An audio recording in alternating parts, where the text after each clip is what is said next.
Mi hijastro me demandó por el imperio de mi esposa. Su abogado se quedó paralizado al verme. Historia de venganza El familiar. abogado vio que mi rostro se desvanecía, aún así dejó caer el bolígrafo e inclinó la cabeza. Mi hijastro sonrió con sorna como si hubiera terminado, hasta que el abogado susurró casi para sí mismo, «¿De verdad eres tú?».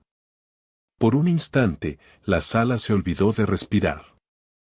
No dije ni una palabra. Me quedé allí, con la mano apoyada en el borde desgastado de la mesa, sintiendo la veta de la madera vieja bajo la palma. Detrás de mí, crujió una silla. El bolígrafo de un periodista arañó el papel. Entonces la jueza se aclaró la garganta, seca y molesta, y el mundo volvió a su sitio. Ese momento tendría sentido más tarde. En ese momento, nadie en esa sala, y menos aún mi hijastro, tenía ni idea de por qué había sucedido. 2 meses antes, estaba solo en mi garaje, al sur de Columbus, Ohio, mirando una caja que no había abierto en años. La tapa estaba tan cubierta de polvo que podía escribir mi nombre con un dedo. La casa estaba en ese silencio sordo que se produce cuando alguien muere y no regresa. Mi esposa, Margaret Maggie Delaney, llevaba 3 semanas fallecida. El cáncer no se va de golpe. Se va a pedazos. Primero se le fue la risa, luego el apetito. Al final, incluso sostener una taza de café la dejaba agotada. Yo era quien la llevaba del dormitorio al sofá, quien le medía la medicación, quien dormía en una silla a su lado en las noches malas. Yo era quien estaba allí cuando exhaló su último aliento, una exhalación silenciosa como si por fin hubiera terminado de discutir con el mundo. Maggie construyó su empresa de la nada. Un camión, un cliente, una oficina prestada con luces parpadeantes. 25 años después, Delaney Freight Solutions tenía contratos en 3 estados y más hojas de cálculo de las que podía contar. Nunca trabajé allí. No oficialmente. Arreglaba cosas, puertas, lavabos, una bisagra rota en la oficina del almacén cuando ella llegaba a casa quejándose. Para su hijo, Evan Brooks, eso era todo lo que era. Evan voló para el funeral con un traje negro que probablemente costó más que mi camioneta. Abrazó a la gente con rigidez, revisó su teléfono durante el servicio y no derramó ni una lágrima. Junto a la tumba, mientras el pastor seguía hablando, Evan se acercó a mí y dijo en voz baja y seca, «Hablaremos de la empresa pronto». Asentí. Estaba demasiado cansado para discutir. Hablamos una semana después en la antigua oficina de Maggie en el centro.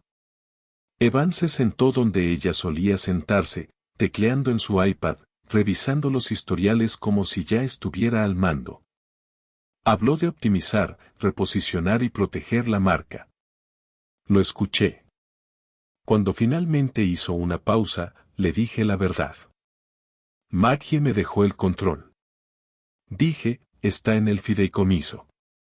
Se rió, no muy fuerte, lo justo para herir. Entonces dijo, Frank, le cambiaste el aceite a mi madre. No estás cualificado para llevar un puesto de limonada. Esa fue la primera vez que me llamó ignorante. La segunda vez fue por escrito.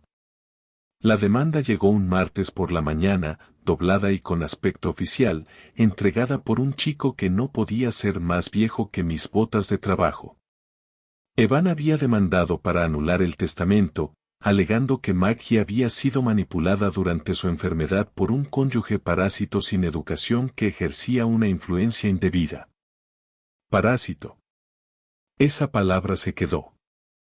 Para el final de la semana, estaba en toda la radio local. Al principio no era mi nombre, solo susurros. Viudo mayor, compañía de la esposa más joven, preguntas planteadas. La gente del restaurante dejó de preguntar cómo lo llevaba. Un tipo incluso movió las mesas cuando me senté. Mantuve la boca cerrada. El viernes, conduje al centro, al juzgado del condado de Franklin, para la audiencia preliminar. El edificio olía a papel viejo y cera para pisos, como siempre ocurre en los curruscos.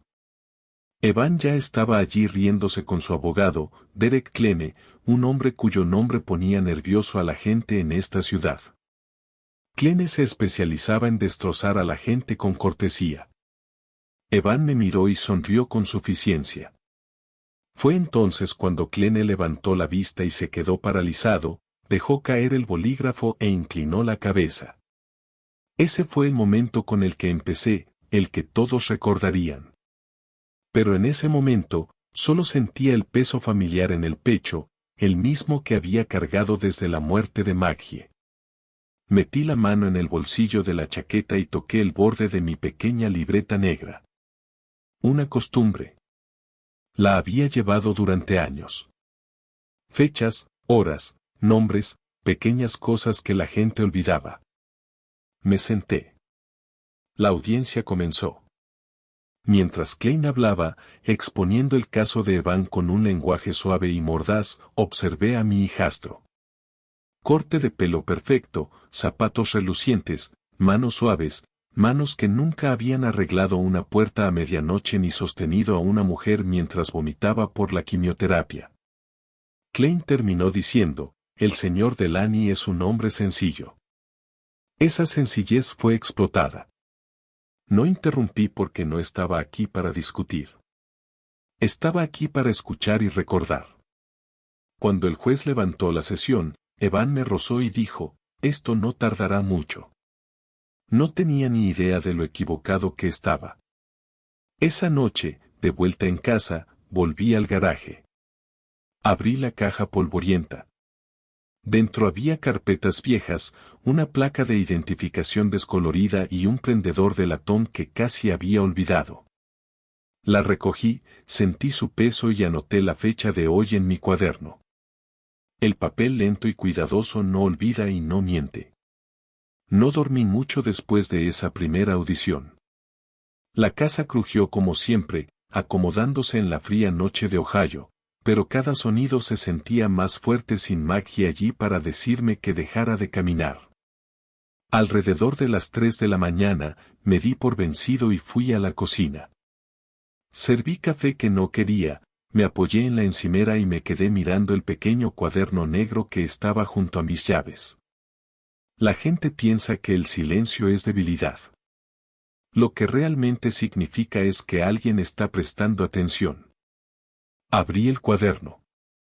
Las páginas estaban llenas de fechas escritas a mano, nombres, pequeñas flechas que apuntaban a otras notas. No era nada especial.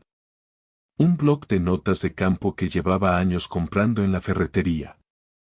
Maggie solía bromear conmigo. Tú y ese librito, decía, algún día te meterás en problemas. Sonreí al recordarlo, cerré el libro y agarré mi chaqueta. A las 7, conducía hacia el este, rumbo a un parque industrial que no había visitado en más de una década. La radio sonaba la vieja canción country de Johnny Cash cantando sobre caminar en fila y cargar cargas.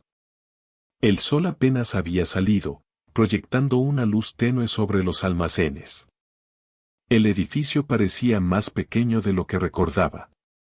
El mismo ladrillo, la misma puerta de acero, un letrero diferente en la entrada. Aparqué, respiré hondo y entré. El guardia de seguridad del mostrador ya tenía el pelo canoso, el uniforme un poco más holgado de cintura. Levantó la vista, entrecerró los ojos y se levantó tan rápido que su silla se echó hacia atrás. Bueno, que me aspen, dijo, quitándose la gorra. Frank Delany. Buenos días, Joe, dije. No me preguntó por qué estaba allí. No me pidió identificación. Simplemente asintió hacia el pasillo como si supiera que este día podría llegar. Así solía ser. Cuando todavía trabajaba en el departamento de control de tránsito, nadie me anunciaba. No llevaba una placa que impresionara a la gente. Simplemente aparecía, hacía preguntas discretas y anotaba cosas. Así me gané mi antiguo apodo, el sabueso.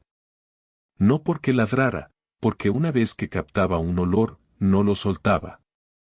No había usado esa parte de mi vida en años. La enfermedad de Maggie la había acabado para siempre, pensé. Pero al pasar junto a filas de archivadores y luces zumbantes, algo se asentó en mi pecho. No se trataba de orgullo. Se trataba de la verdad. No estaba allí para desenterrar trapos sucios de la empresa de Maggie. Estaba allí para entenderla como ella lo había hecho, línea por línea, regla por regla. Pasé el por la mañana revisando archivos públicos, resúmenes de auditoría, informes de cumplimiento que cualquiera podía solicitar si sabía dónde buscar. Al mediodía, me ardían los ojos. Tenía los dedos negros de polvo y tóner. Conduje hasta el restaurante de Rey, el mismo lugar donde Maggie y yo solíamos parar después de las citas médicas. Cabinas de vinilo, café que se había recalentado desde la administración Reagan. El propio Ri me sirvió otra copa y no hizo preguntas. Tienes un aspecto horrible, dijo amablemente. Me siento más o menos igual, respondí. Ray se sentó en la cabina frente a mí. Tenía 62 años, brazos gruesos, una chaqueta del sindicato que le colgaba suelta sobre los hombros. Me conocía lo suficiente como para no presionar. Finalmente, dijo, ¿vas a dejar que ese chico te atropelle? Revolví el café. No. Bien, dijo. Entonces no te apresures. Lucha con inteligencia, no con fuerza. Esa frase se me quedó grabada. Durante la semana siguiente, cogí ritmo. Las mañanas eran para el papeleo, las tardes para pensar, las noches para pequeñas reparaciones en casa, cosas que había pospuesto mientras Maggie estaba enferma. Una bisagra suelta, un grifo que goteaba. Los arreglé despacio, con cuidado, como a ella le gustaba. Evan, mientras tanto, estaba ocupado con su trabajo. Enviaba correos electrónicos a los miembros de la junta llenos de gráficos y viñetas. Publicaba fotos sonrientes en LinkedIn hablando de honrar el legado de mi madre. Llevaba su iPad a todas las reuniones como si fuera un escudo. En la segunda audiencia, trajo un proyector. Clene guió al tribunal a través de una presentación impecable, con cronogramas que se deslizaban en azul y gris. Evan asintió, seguro. Cuando fue mi turno de responder, dije muy poco. Pedí tiempo para revisar las declaraciones. Anoté quién dijo qué dijo y cuándo. Esa noche, solo en la mesa de la cocina, noté algo pequeño, una marca de tiempo. Uno de los informes de cumplimiento a los que Evan hacía referencia había sido modificado 2 días después de la muerte de Maggie. El cambio era sutil, solo una reclasificación, pero el bloque de firma me llamó la atención. El nombre de Evan. No saqué conclusiones precipitadas. Nunca lo había hecho. Simplemente pasé la página de mi cuaderno y anoté la fecha. A los 56, no me movía tan rápido como antes. Mis rodillas me lo recordaban cada mañana. Pero la paciencia siempre había sido mi ventaja. La gente subestimaba a un hombre que arreglaba puertas y bebía mal café. Asumían que no veía el panorama completo. Se equivocaban porque mientras Evan estaba ocupado hablando de sinergia y crecimiento, yo seguía el rastro del papeleo paso a paso, en silencio. Y el papel, con el tiempo suficiente, siempre dice la verdad. La tercera audiencia fue donde me quité los guantes. Hasta entonces, todo se había mantenido educado en la superficie. Sonrisas legales, lenguaje cuidadoso, el tipo de cortesía que esconde cuchillos. Esa mañana, Derek Klein entró en la sala del tribunal con una mirada diferente en sus ojos. No me miró, no asintió. Dejó su maletín como quien pone un peso en una báscula. Cuando llegó mi turno de testificar, se levantó lentamente, se abrochó la chaqueta y sonrió como si estuviera a punto de hacerme un favor. Señor Delany, dijo con voz suave. Hablemos de su educación. Sentí que la sala se acercaba. Terminé la secundaria, dije. Después fui directo a trabajar. No fui a la universidad, dijo, asintiendo. Sin formación empresarial formal, sin experiencia ejecutiva. ¿Es justo? Es justo. Klein dio un paso al frente. Aún así, de alguna manera convenció a una mujer moribunda para que le dejara el control de una empresa multimillonaria. Mantuve la mirada fija en la jueza. Mis manos descansaban sobre la mesa. Podía sentir el pulso en las yemas de los dedos.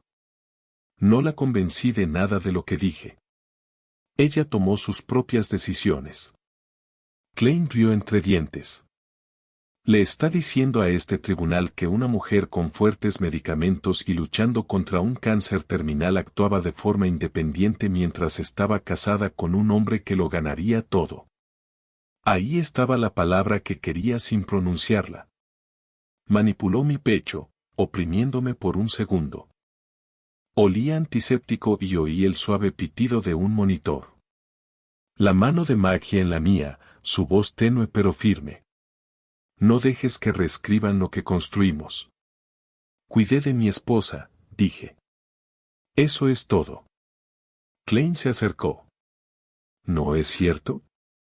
Insistió en que manejaste su correo, sus llamadas, que filtraste quien podía verla. Sí, dije a petición suya. ¿Y esperas que creamos que nunca influiste en su forma de pensar? Lo miré y luego realmente lo miré. No, dije que espero que demuestres que sí. Algunas personas se removieron en sus asientos. La sonrisa de Klein se desvaneció. Para la hora del almuerzo, la radio local lo había captado.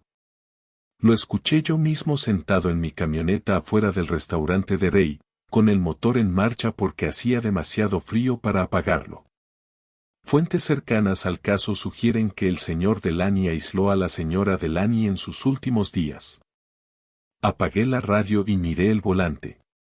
Dentro del restaurante, Ray deslizó un plato de huevos hacia mí y me observó demasiado de cerca. A mitad de la comida, la habitación se inclinó. Mi corazón empezó a latir fuerte y desigualmente como si intentara salir de mi pecho. Ray se puso de pie en un segundo. Tranquila, dijo, estabilizándome. Respira. Lo hice lentamente. Inhalando por la nariz, exhalando por la boca.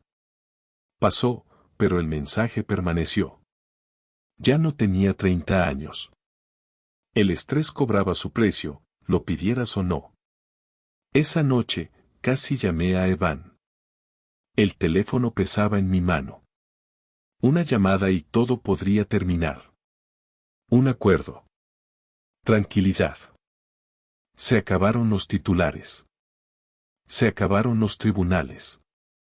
Entonces recordé a Maggie en la sala de estar envuelta en una manta mirándome arreglar la puerta que no cerraba. Bien. No te apresures, había dicho. Romperás algo. Colgué el teléfono. La campaña de desprestigio se intensificó. Alguien filtró que yo había manejado las finanzas de Maggie. Alguien más afirmó que había presionado a sus médicos.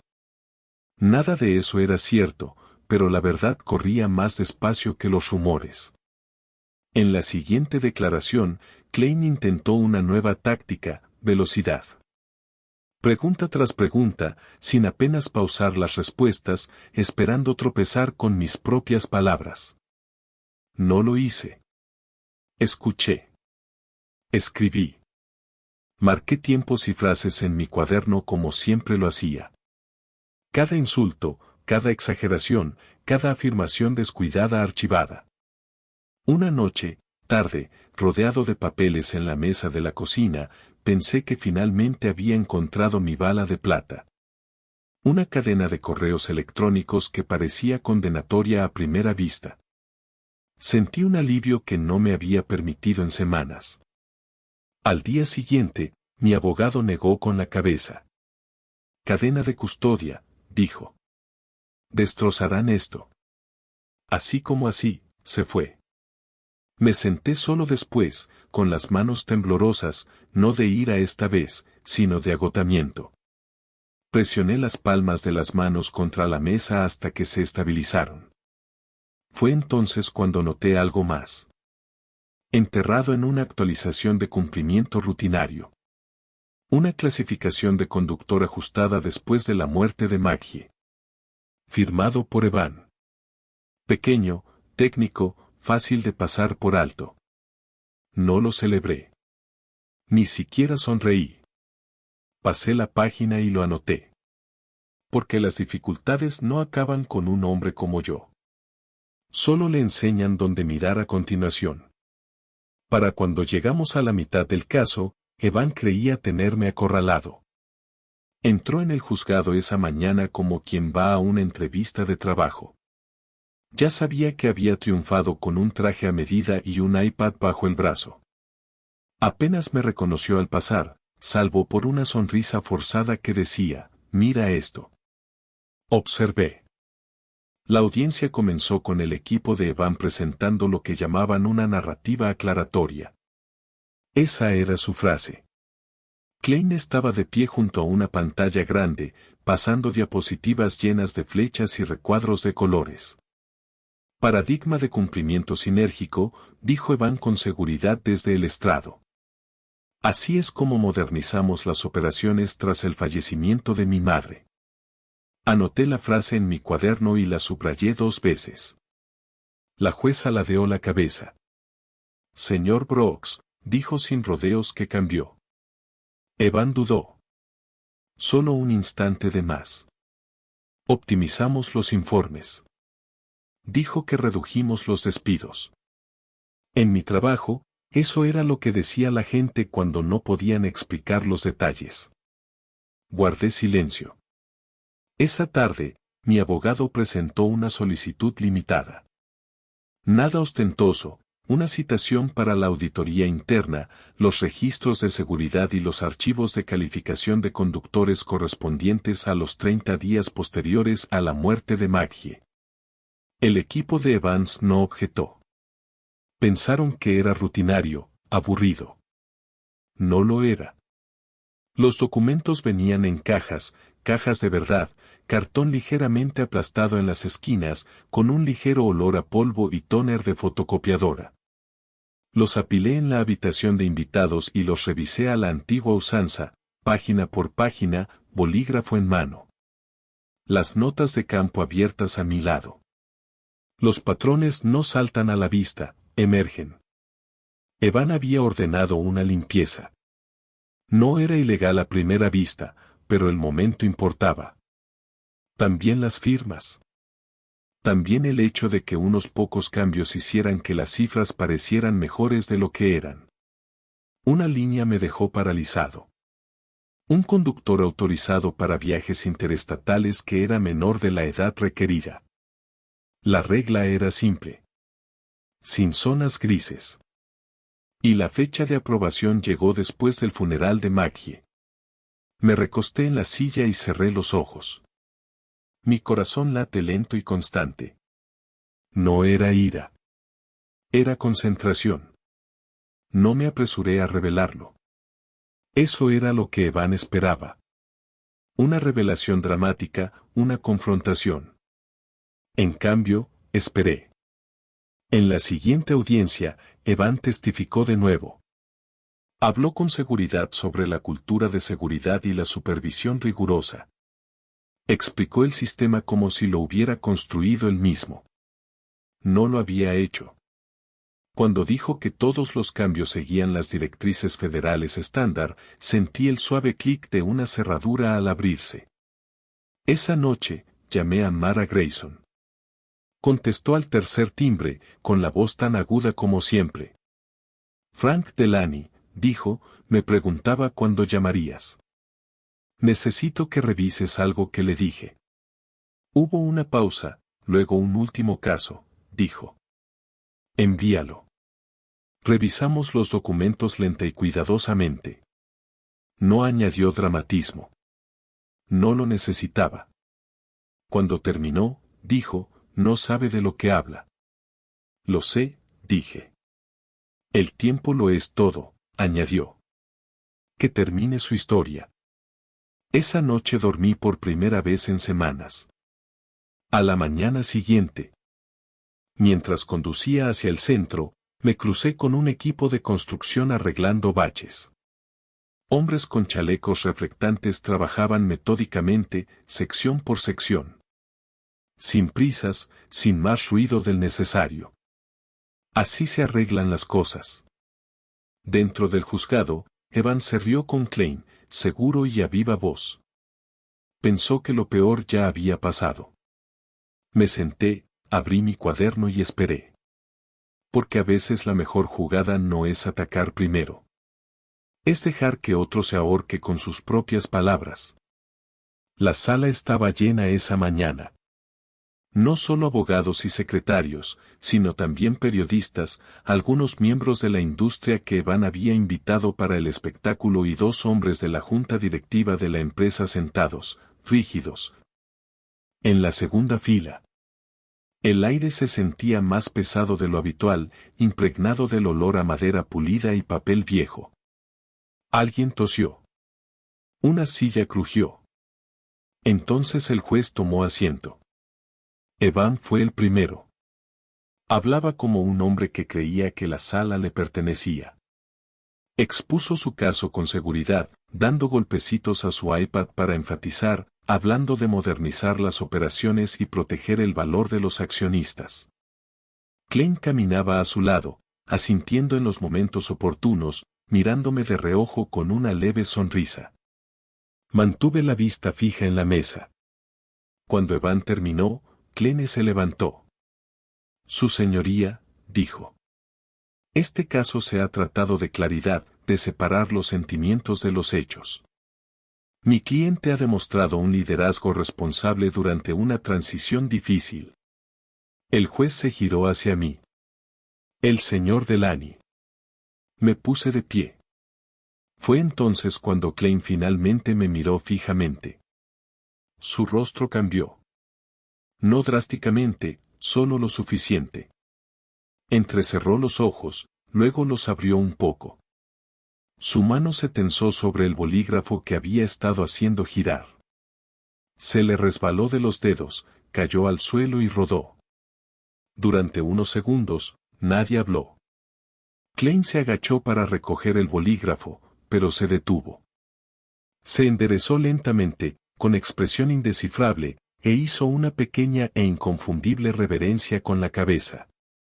«De verdad es usted», susurró. «No puedo creerlo». La sala se quedó en silencio. Evan rió entre dientes, pensando que era teatro. «¡Qué mono!», murmuró. La jueza se aclaró la garganta. «Señor Delany», dijo, impaciente. «Ahora puede proceder». Abrí mi cuaderno. El sonido de las páginas al pasar parecía fuerte en el silencio. «Me gustaría hacerle algunas preguntas al señor Brooks», dije. Klein dudó, luego asintió brevemente. Miré a Evan. Parecía divertido, relajado. «Señor Brooks, dije que usted testificó que todos los cambios de cumplimiento después de la muerte de su madre seguían las directrices federales. ¿Es correcto?» «Sí», dijo Evan con naturalidad. «Totalmente. Revisé mis notas». «¿Y usted personalmente aprobó esos cambios?» «Lo hice». Me acerqué a la mesa donde estaban apiladas las pruebas y tomé una sola carpeta. «Solo una». «Hablemos de este documento», dije, levantándolo. «Expediente de calificación para conductores 217B. Fecha de aprobación, 14 de mayo. Evan asintió. «Sí». 2 días después del funeral de su madre, añadí. Se movió ligeramente. Teníamos que mantener las operaciones en marcha. «Por supuesto», dije, «¿puede indicarle al tribunal la edad mínima requerida para los conductores comerciales interestatales según la regulación federal?» Evan parpadeó. 21, dijo.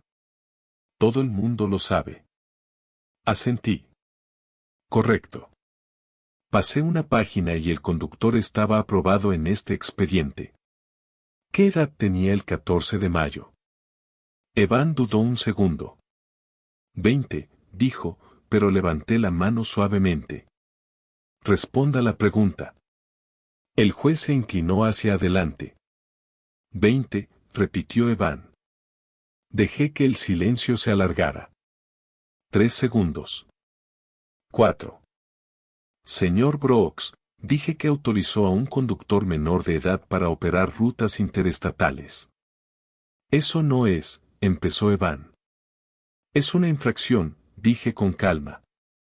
Simple y llanamente, norma federal, sin ambigüedades. Klein abrió la boca y la cerró. Continué, y no se detuvo ahí. Este expediente muestra la reclasificación de las horas de servicio para ocultar los excesos. De nuevo, aprobado por usted. El rostro de Evan palideció. Confiaba en mi equipo. Tu madre también, dije. La diferencia es que ella conocía las reglas. Un murmullo recorrió la sala. Los periodistas garabateaban frenéticamente. Uno de los miembros de la junta se cubrió la cabeza con las manos. El juez miró a Klein. Abogado. Klein tragó saliva. Su señoría, necesitaremos tiempo. No, dijo bruscamente. Responderá ahora. Sentí una opresión en el pecho, no de miedo, sino de recuerdo. Maggie en la mesa de la cocina, con los vasos puestos, revisando informes hasta altas horas de la noche. Su voz en mi oído. Revisa las fechas, Frank. Las fechas importan. Sí, dije en voz baja. Evan me miró como si me viera por primera vez. Me tendiste una trampa, dijo con tono burlón. Negué con la cabeza. Lo hiciste tú mismo. El juez ordenó un receso. Mientras la sala estallaba en ruido, Klein se acercó a mí. No parecía enfadado. Parecía cansado. Eres el sabueso, dijo en voz baja. Cerré mi cuaderno. Solo tengo cuidado. Cuando el tribunal volvió a reunirse, el tono había cambiado. Las preguntas eran rápidas y agudas. Evan se tambaleó. La narrativa que había construido se derrumbó por su propio peso. Para cuando el juez desestimó las demandas principales y remitió los problemas de cumplimiento para su revisión, Evan tenía los hombros encorvados. No me miró al irse. Volví a sentarme, con las manos firmes sobre la mesa, y sentí que algo se aflojaba en mi interior. No triunfo, sino alivio. La verdad había hecho su trabajo. El juzgado se vació lentamente como una tormenta que se disipa del cielo. Los periodistas se agruparon cerca de las escaleras. Con los teléfonos pegados a los oídos, voces agudas por la emoción. Evan desapareció por un pasillo lateral sin decir palabra. Tenía los hombros encorvados, su confianza se había esfumado, reemplazada por algo pequeño y frágil. No lo seguí. No hacía falta. Salí al aire frío de Columbus y me quedé allí un momento, dejando que me diera en la cara. Mis manos estaban firmes. Por primera vez desde la muerte de Maggie, no sentía una opresión en el pecho. Aprendí que la justicia no siempre grita. A veces simplemente cierra una puerta con firmeza. En las semanas siguientes, la situación se calmó como el polvo tras un largo viaje por un camino de grava. El juez desestimó por completo la impugnación de Evans al testamento. Los problemas de cumplimiento fueron a parar a manos de los reguladores, que hablaron con calma y se tomaron su tiempo. Nada de titulares que gritaran sobre delitos, nada de espectáculo, solo consecuencias mesuradas y legales. La junta directiva me contactó para que asumiera como director ejecutivo permanente. Dije que no. Eso le sorprendió. Se lo expliqué con sencillez. Esta empresa no necesita a un hombre que demuestre algo. Necesita manos firmes. Maggie ya había elegido esas manos antes de morir. Lo respeté. Nombramos a un jefe de operaciones con experiencia, alguien en quien Maggie confiaba, y me quedé solo el tiempo suficiente para asegurarme de que la transición fuera impecable. Luego hice lo que Maggie y yo habíamos hablado una noche, cuando se les estaba pasando el efecto de los analgésicos y la casa estaba en silencio, creé un fondo de becas a su nombre. No era una capacitación práctica y de seguridad llamativa para mujeres que ingresaban a logística y transporte, sino gente que hacía el trabajo, no la charla. Cuando firmé el papeleo, usé el mismo bolígrafo que Maggie guardaba en el cajón de su escritorio. Conduje hasta el cementerio una tarde gris de domingo. El suelo estaba duro por la escarcha. Quité las hojas de su lápida y le conté todo. No como un discurso, solo los hechos. Lo intentaron, dije, pero no ganaron. La casa se sentía diferente cuando llegué. Más luminosa. Caminé hacia la puerta trasera, la que siempre se había atascado, la que nunca arreglé del todo cuando Maggie vivía, porque siempre surgía algo más. Tomé mis herramientas del garaje y trabajé en ella lentamente, ajusté la bisagra, lijé el borde. Cuando finalmente se cerró como debía, me recosté y reí por lo bajo. Es curioso cómo suena la paz. Todavía llevo el cuaderno. Los viejos hábitos no mueren, pero la mayoría de los días ahora se queda en mi bolsillo sin usar. El trabajo está hecho. Esto es lo que aprendí. Si te importa, el respeto no es ruidoso. La verdad no necesita coristas. Y si alguna vez alguien te dice que no eres nada, no discutas. Escríbelo. Revisa las fechas. Deja que el periódico hable. Si esta historia te conmovió, si alguna vez te han subestimado, ignorado o ignorado discretamente, tómate un momento para reflexionar. Compártela con alguien que pueda necesitar escucharla. Y si quieres más historias donde la paciencia y la verdad triunfan al final, ya sabes dónde encontrarnos. Gracias por escuchar.